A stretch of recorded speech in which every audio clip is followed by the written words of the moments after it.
खबर संत कबीरनगर जनपद से, जहां उत्तर प्रदेश में आदर्श चुनाव आचार संहिता लागू हो गई। वहीं संत कबीरनगर की जिलाधिकारी दिव्या मित्तल ने प्रेस वार्ता करते हुए बताया, जनपद के खलीलाबाद में हिदावल व धनघटा विधानसभा की 6वें चरण में चुनाव होगा, यानी 4 फरवरी 2022 को नामांकन हेतु नोटिफिकेशन जारी किया जाएगा।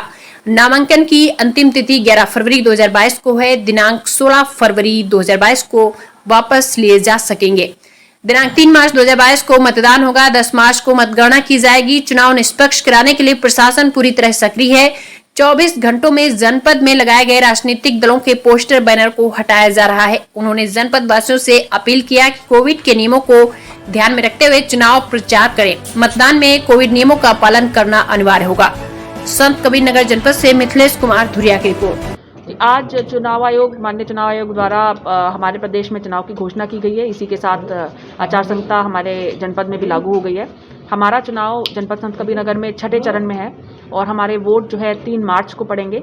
इसके बाद काउंटिंग 10 मार्च को की जाएगी। क्या अपील करना चाहते हैं? मैं सभी लोगों से ये आश्वासन देना चाहूँगी कि हमारे द्वारा, पूरी मशीनरी द्वारा बहुत निष्पक्ष और शांतिपूर्ण चुनाव कराने का पूरा प्रयास रहेगा। जनपदवासियों से मेरा यही निवेदन है, अपेक्षा है कि आप लोग इस कार्य में हमारा सहयोग करेंगे।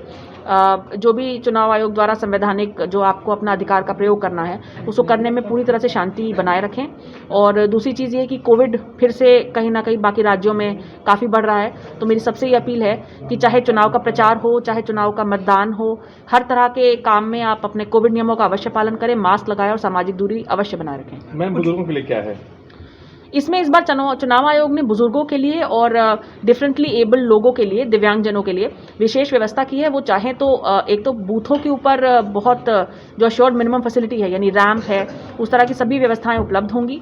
दूसरी बात, यदि वो घर बैठे पोस्टल बैलेट का प्रयोग करना चाहें तो उसकी भी व्यवस्था उनको दी जाएगी, उसका उनको दिया जाएगा यदि वो करना चाहेंगे।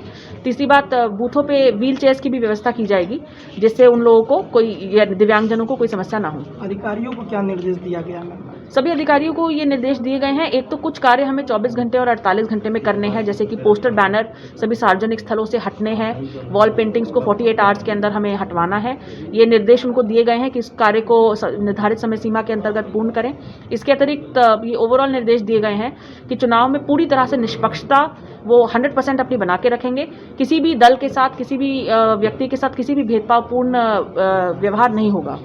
कुछ लोगों का मतदाता सूची में नाम नहीं है, तो उनके लिए क्या?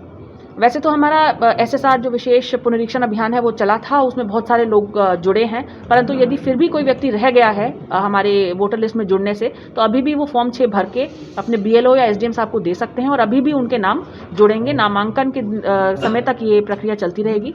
इसके साथ यदि कोई नाम कटने भी हैं तो फॉर्म 7 भर करके इन्हीं लोगों को दिया जा सकता है, जिससे ये हमारी जो सूची है ये और अपडेट हो पाएगी।